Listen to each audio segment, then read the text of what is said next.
Good morning, everybody. I'm so glad to see many people from many parts of the world. My name is Miguel. I will be hosting today's webinar. We're having Ailil Coutinho joining us for a webinar today. Please, on the chat box, you can start introducing yourselves and saying where you're from. In case you're from other countries, please say your country, or if you're in Venezuela, what region of the country you are in.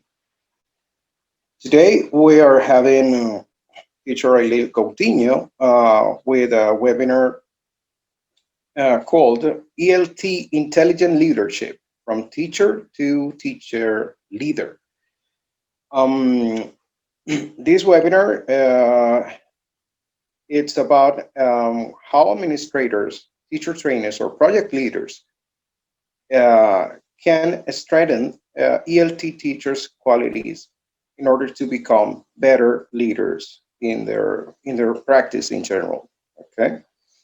The aim of this webinar is to help participants gain awareness and learn about intelligent leadership characteristics and roles, as well as the impact intelligent leadership can cause on the decision-making processes of their educational institutions and their future as effective teacher leaders.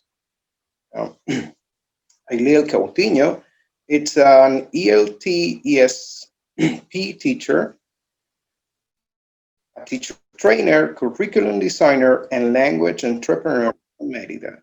She's currently this VenTESOL state representative. And something we could add here is that she has represented Venezuela in the international conferences around the world, the TESOL International, and other conferences in Latin America. To all the audience, guys, remember, we have a code today in order to have the certificate. So remember to complete the Google form at the end of the webinar, and remember the code phrase, which is holidays are here. Later on, I'll say that again. Welcome, Ailil.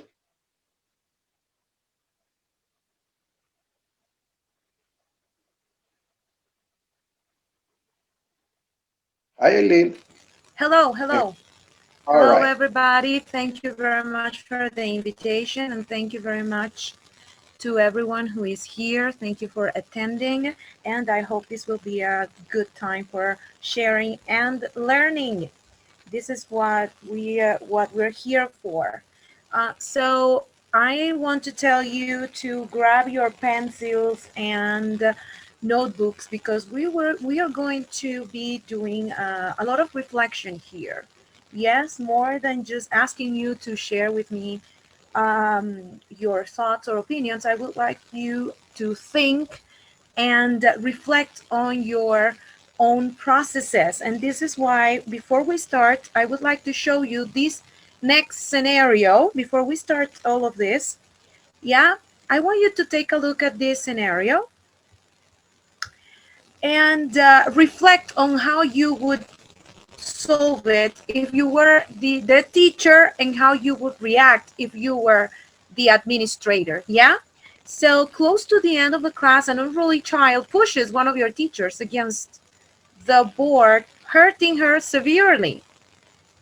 At first, at first, out of the fear of being accused of abuse, the teacher doesn't report it to the administration, but decides to wait for the parents so she can talk to them first before anyone else.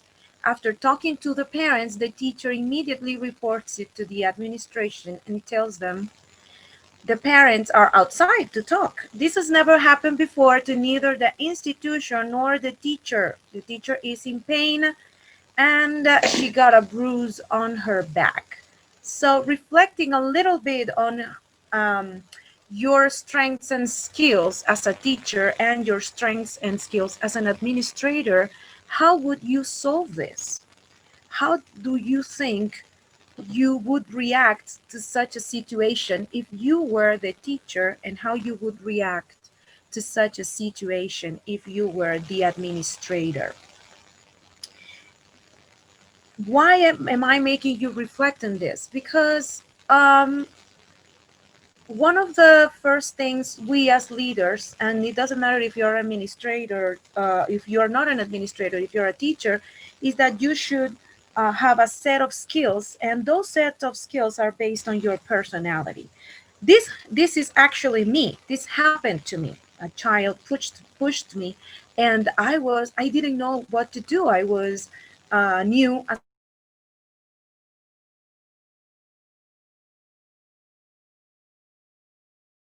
so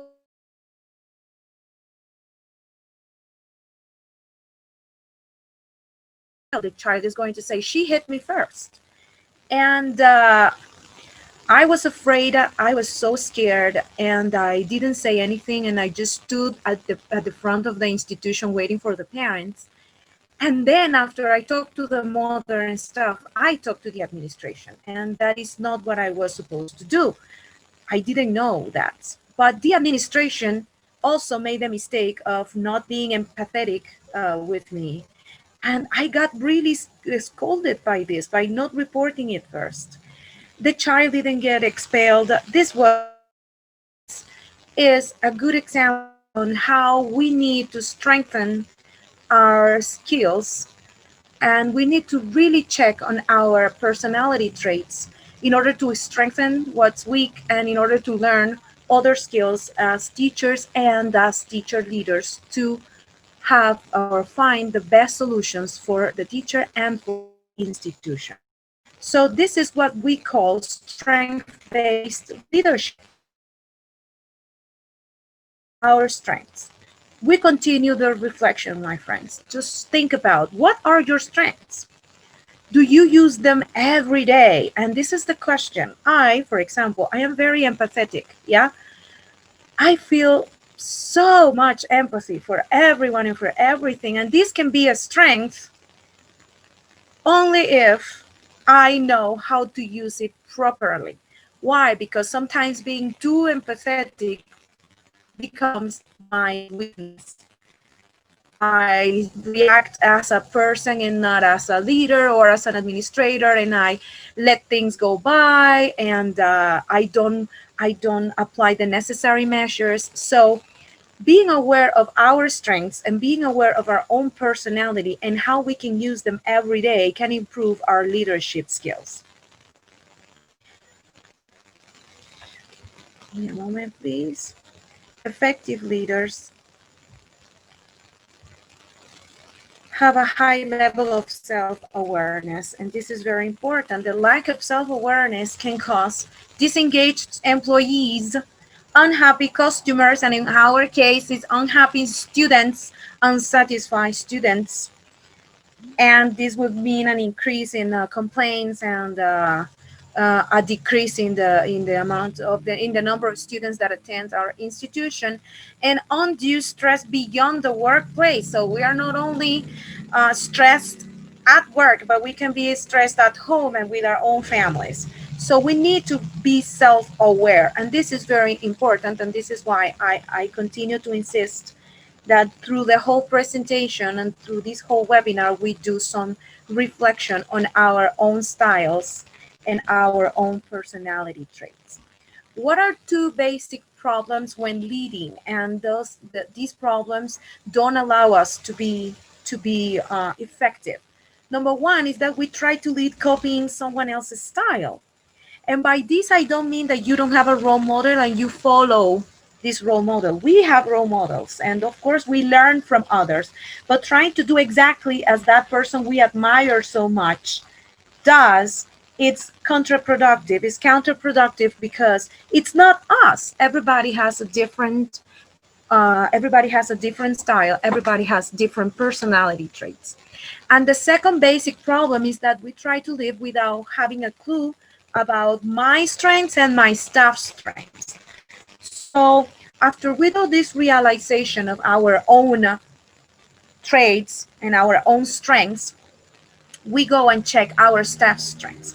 Why do we talk about strengths? We talk about strengths because we all know our weaknesses. And culturally speaking, especially in this part of the world, in Latin America and here in our country, in Venezuela, um, it's very easy to talk about our weaknesses. It's very easy to say, oh yes, I don't do that well. Oh no, I'm not very good at that.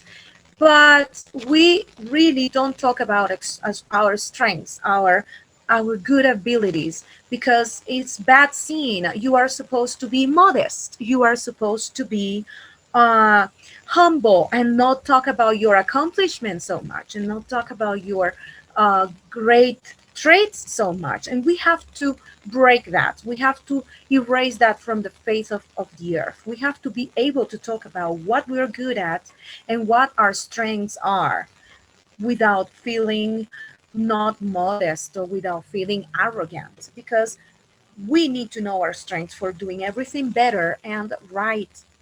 So know your strengths and use them wisely. As I mentioned before, I am very empathetic, but am I using my empathy wisely? That's the question.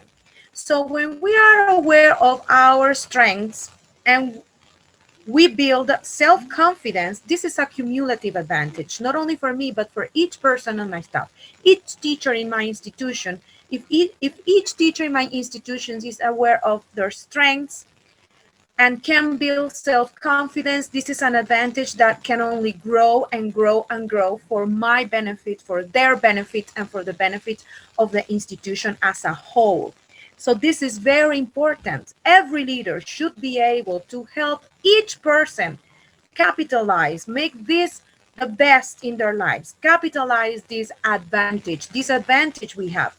I know my strengths, I can build my self-confidence, and this is how the institution, the school, the university, the college, whatever, is going to grow and be better every day. And I capitalize that every person, I mean each person in the team, not only the people I like, not only the people I think has potential, everybody has potential. I have to help my staff, I have to help my personnel know this advantage, know that they have what potential they have. And if I don't think the potential doesn't show, help them discover it, help them discover it. Because this is what makes difference between a leader and a boss, the leader and the manager, the leader and the administrator, the leader and the principal. Yeah, and they are two different things, but we want to be both. We want to be both. A good leader is a good manager, is a good administrator, because the leader, what do they do? A leader pushes the organization forward and farther. Yes, and a dealer deals in change, constant change. What can we do to be better? What can we do to keep up? What can we do to improve? On the other hand, a good manager is not necessarily a good leader. I'm not saying that it's bad to be a good manager. I am saying that we want to be both. A manager makes sure the organization operates efficiently, and a manager deals in stability. Can we deal in change and stability at the same time? Yes, and this is what makes a good leader, because we want to change in the things we need to change in to improve, to be updated, to go with the world. And we want to deal in stability too, because we need a stable organization, stable personnel. There are rules that don't change, that never change, like moral values, they don't change. So we can deal both in change and stability. So our goal is to be both. Our goal is to be both good bosses, good managers, good principals, good administrators, and good leaders. And this is the goal, my friends. So let me show you, this is what I wanted to talk to you about, to make, and what I told you about reflect, reflect, reflect. Am I like this? Can I be like this?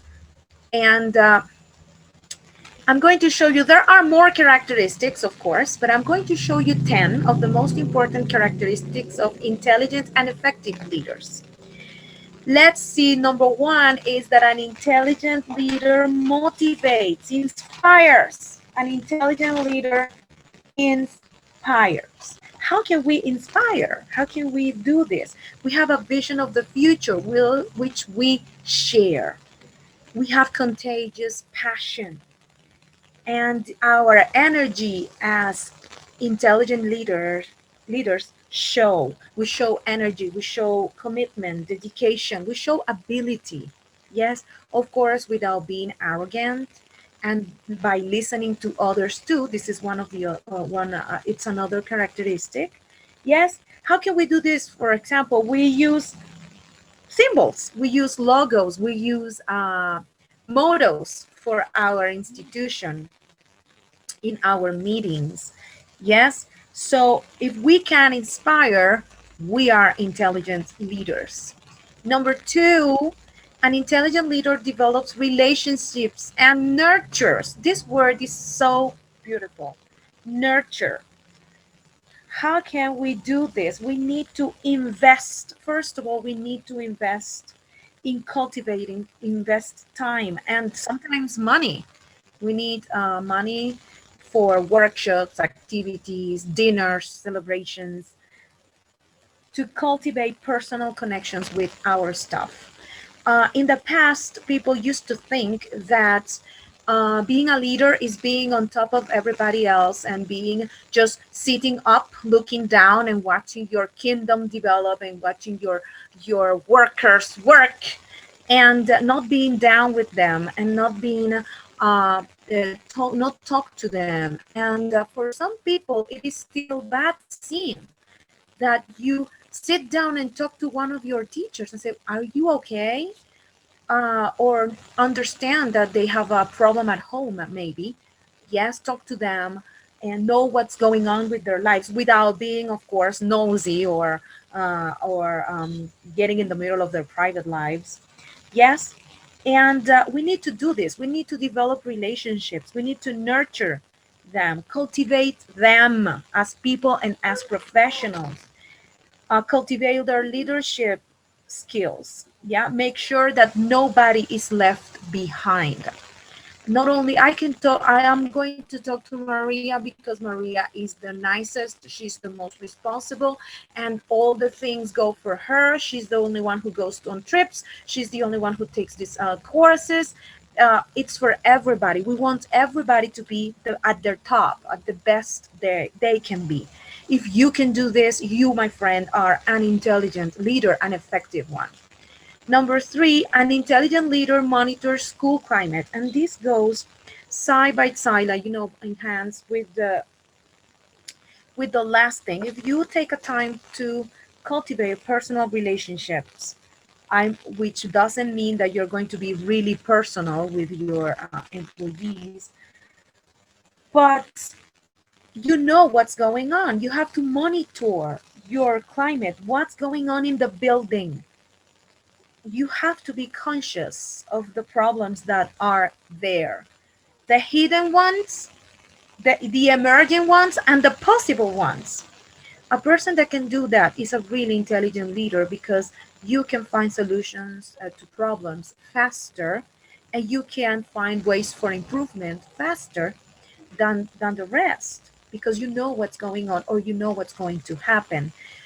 Don't not taking criticism or complaints personal, but listening to your stuff is going to make to create a better environment.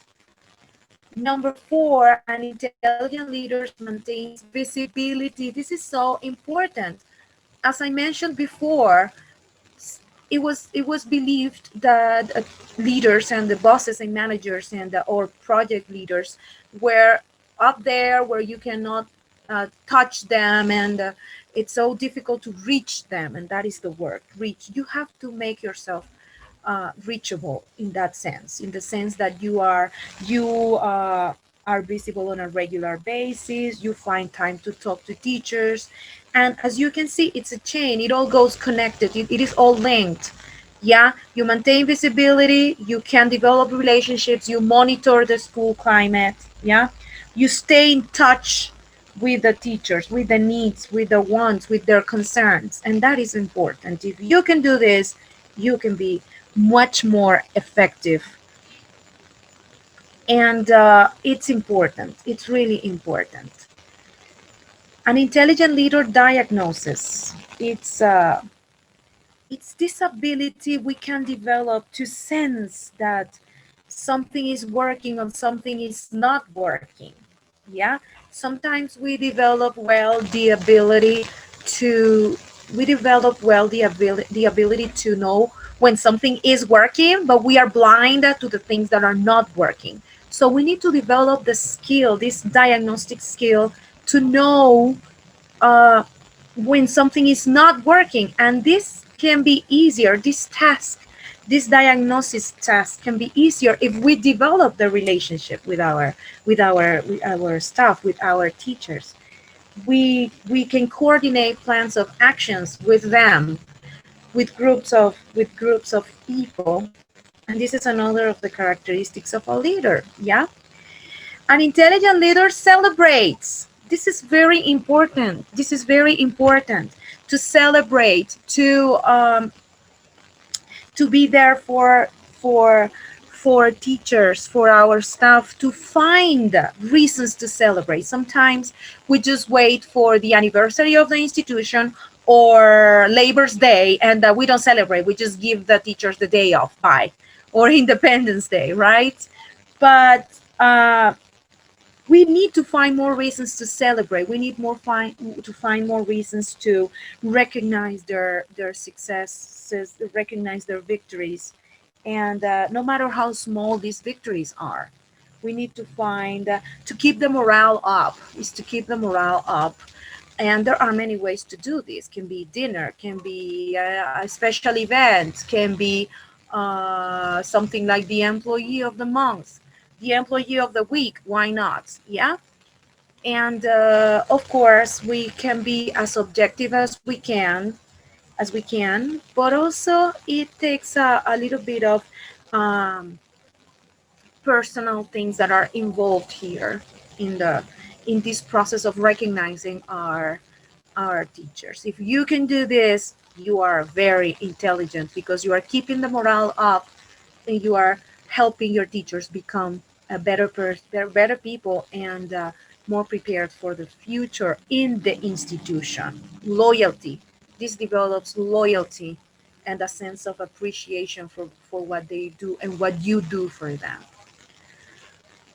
An intelligent leader communicates, and this is not just sending a text message. Yeah, what has happened to me as a teacher, when let's say as a plain regular teacher, which is not like that, but to give it an adjective, is that some people were received their communications and some other people didn't, and I was like, why?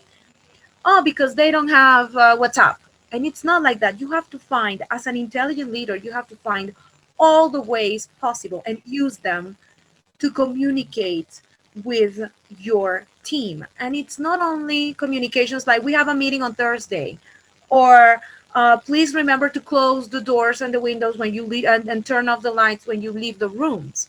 It's not only that, it's everything. It's communicate your plans, communicate your intentions, communicate your purposes. If there is a rule that changed, make sure that you not only communicate that the rule has changed. Let's say the dress code, something in the dress code has changed. You not only make sure that everybody knows that the dress code has changed, but also why it has changed.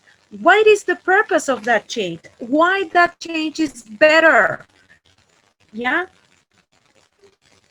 And the most important thing is that don't disseminate information too late. It can happen once or twice, but disseminating information late all the time just makes your staff mistrust you, and that is something that breaks the change of communication, breaks the interferes with the healthy environment of the institution, and it's not good for you or for them, for the teachers and for the other administrators in your charge, under your charge, etc., etc.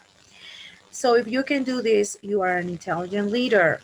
Number 8, an intelligent leader works with others. This is I mean, I know that you read this and you say, okay, this is more than obvious, but it is not really when we really sit down and say, am I really working in teams? Am I really working with them? Or I just work alone and I just include them like, hey, people, this is what I did. Do you agree?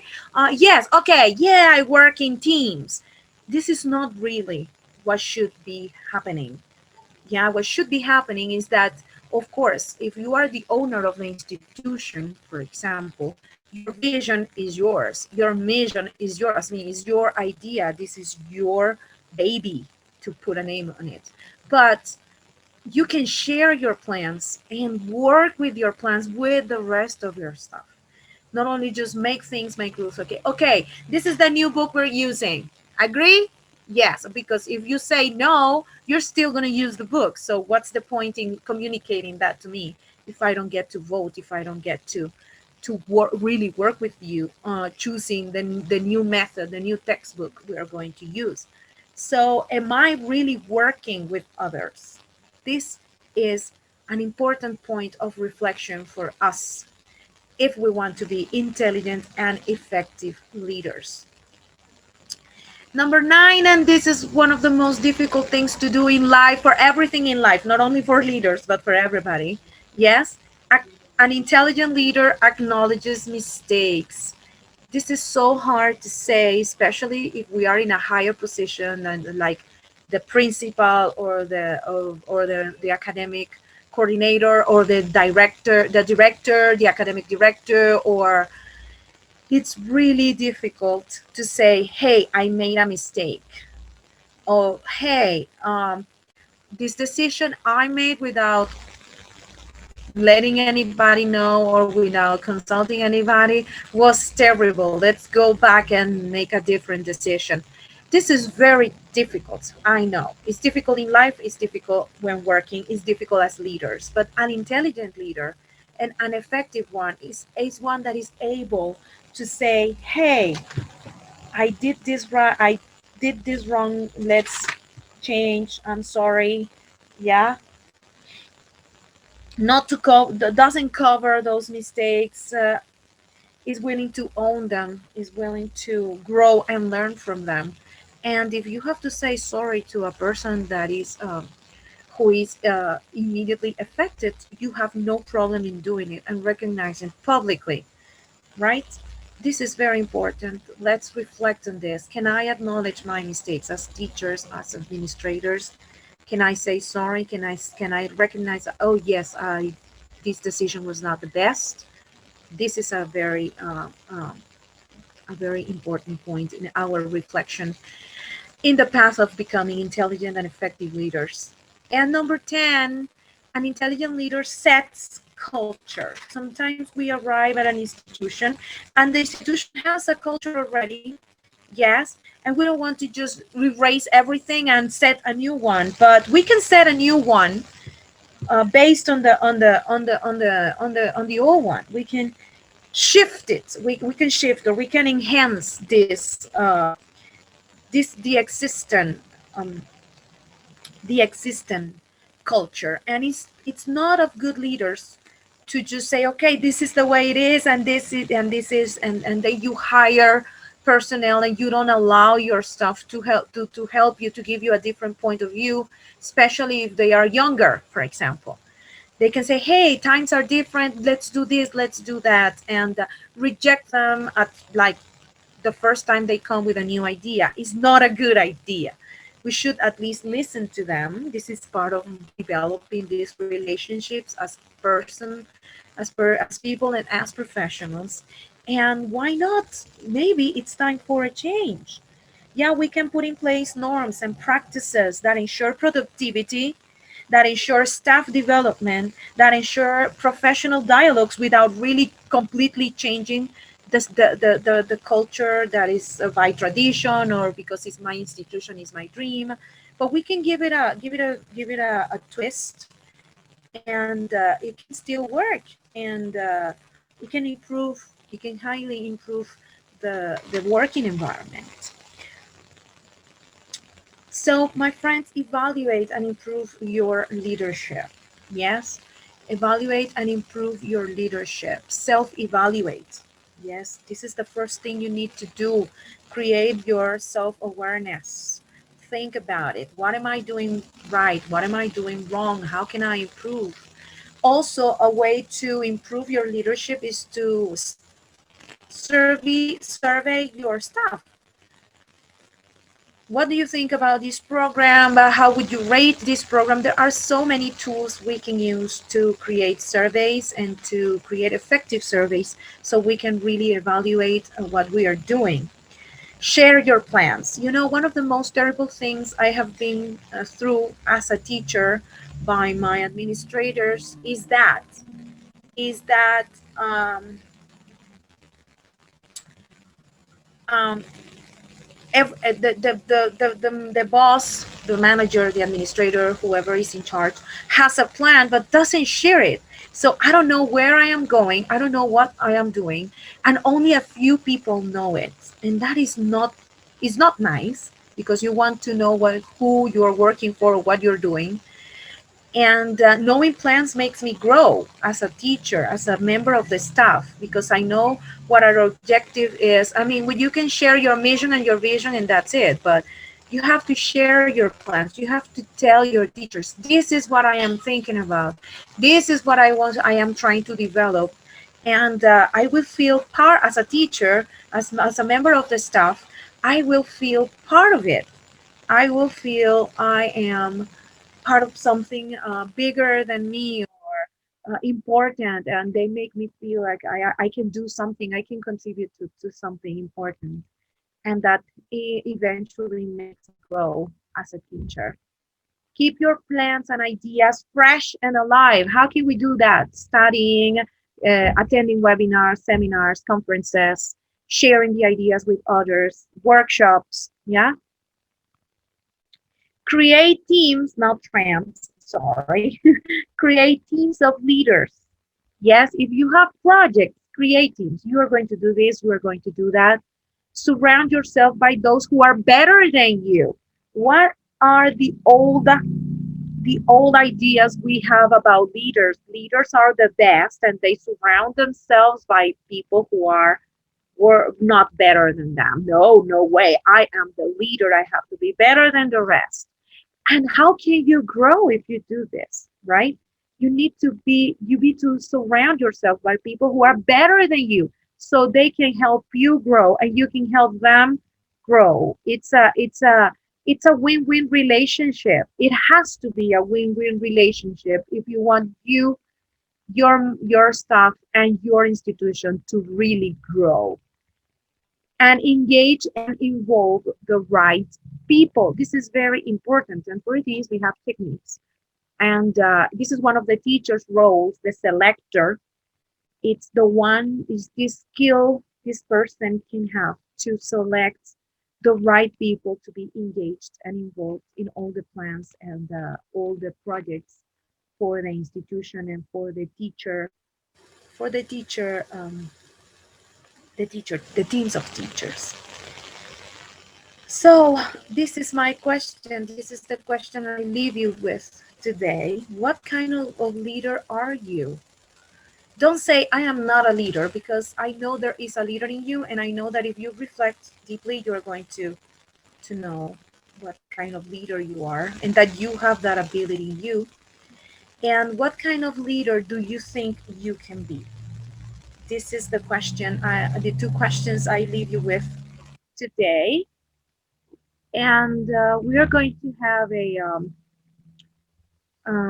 I hope we can have a second activity related to the roles of leaders. This is part two.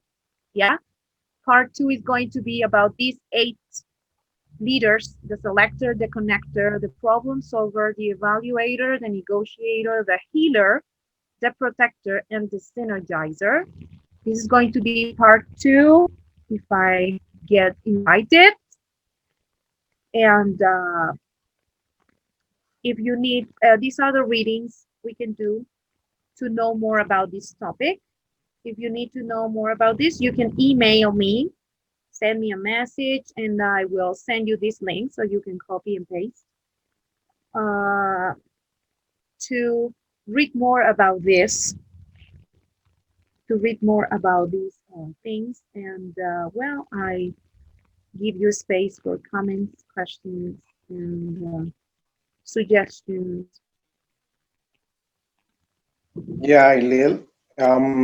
Thank you very much. There are some comments on the chat box. Yeah, I'm pretty sure you can read. We have a I'm comment going to, question from Rafael Tobar Duarte. How does a yeah, read leader it, should please. integrate both students and staff? How can a leader, yeah, can you read it again? Is that my chat is not opening? All Right, right, it's all right. opening. It's How opening. does a leader should integrate both students and staff? Well, it's not an easy task, and of course, there are things that students cannot be part of. But there certainly are certain decisions, uh, and certain decisions students can participate in. Of course, if you are the leader, if you are the administrator, you cannot just make a survey to ask students about the dress code, because that is not something they are supposed to participate in. But you can ask them about the evaluation, for example. You can integrate them in projects. You can survey them to know how they would like to see the institution more organized. To You can ask them about the even the, I don't know, the decoration. Sometimes people don't think that's important, but our at our institutions, we can even we have even gotten suggestions from architecture students, like, hey, I think this space should be better organized this way, so students can be sit like this and learn better, and that has been fabulous. So there are plenty of ways you can integrate the staff and the students, relating to different things that are really not part, of course, of the organization's development. For example, how to pay is not up to the students, or how to dress is not up to the students. So what book you should use, or what method should use, that is not up to the students, but you can make proposals to the students. How would you like to be evaluated? We have these three options. Or how would you like the room to be organized? Or how would you like the breaks? Sometimes all those things you just have to sit down and think about the things students can be part of when making decisions. And of course you can integrate them perfectly. The parents too, not only students, the parents and the community. Yeah, Mhm. it's very important to include them in some of the decisions the administration Yeah, makes. yeah, thank you very much. There are some other questions. Yeah, yeah, I am reading them now. Now you can read them. Okay. So we Yeah, have two questions from Rafael Tobar Duarte, and we have another question from Marina Alcacin Iyawa. I hope I have pronounced your name well. So would you please communicate a bit? yeah, it says, Rafael says that does the leader become an authority figure? It is an authority figure, and you have to be, without diminishing others. That as a teacher, me myself, I consider myself a leader, and as a teacher, I understand and I recognize that my administrator is the authority figure. Somebody needs to have the authority. And if the owner of the institution says we open from 7 a.m. in the morning to 5 p.m. in the afternoon, I mean, that's authority. I cannot go against that. So it is an authority figure.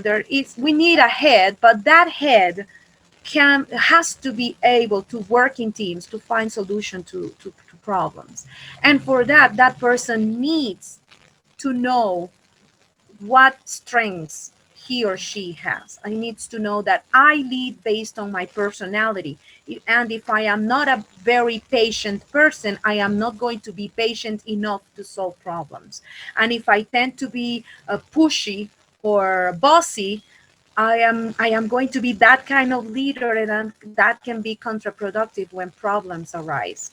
So the other part of your question, Rafael, like the I think this was answered during the presentation. Yeah, you cannot be just relate to the people who add positive vibes to your life, because again, this is part of your personality, and this part of your personality, like this person is nice because we share the same taste in music, and this person is not nice because she's ugly.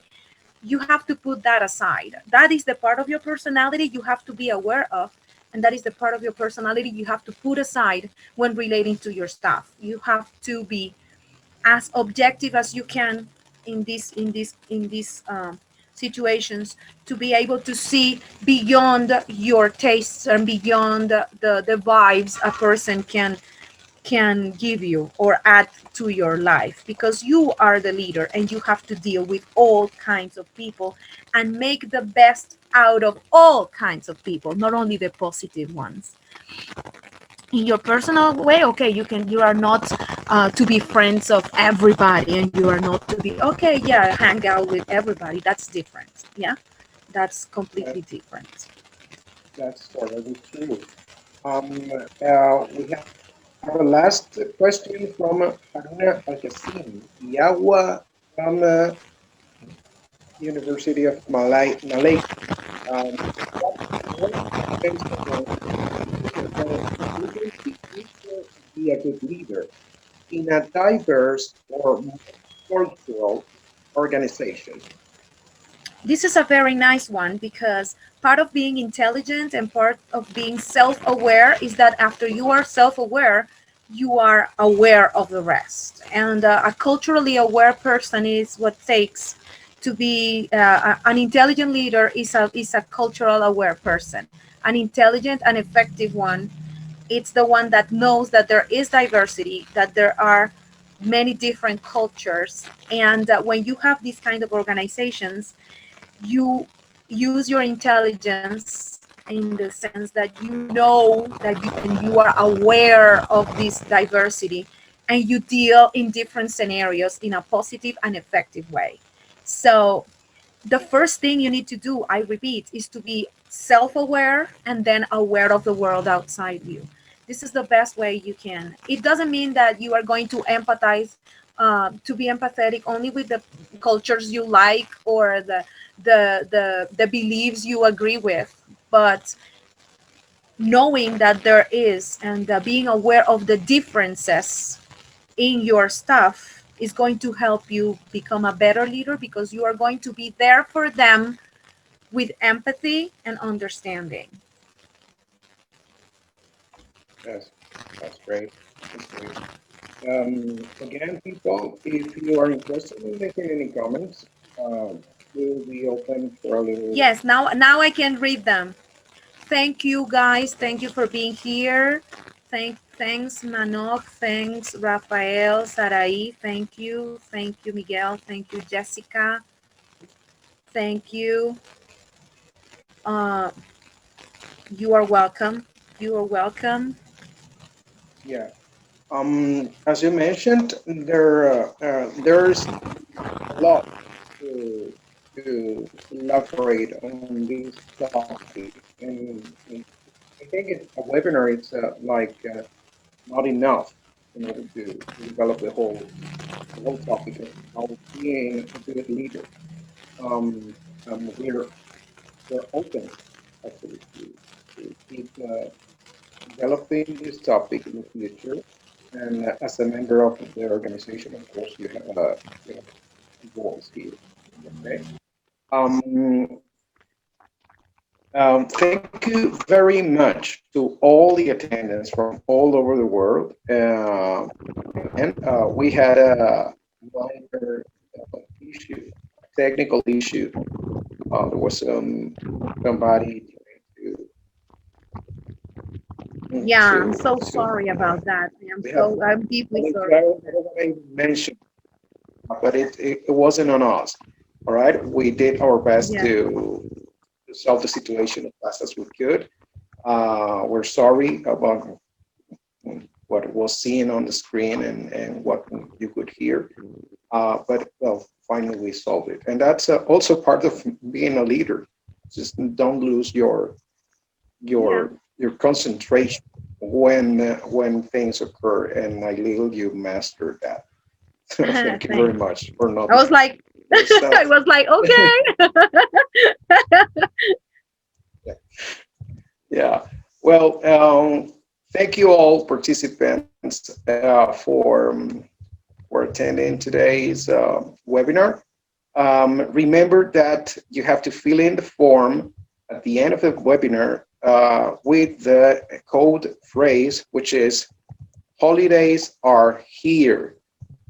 No further information regarding the code will be delivered via email or through our social media.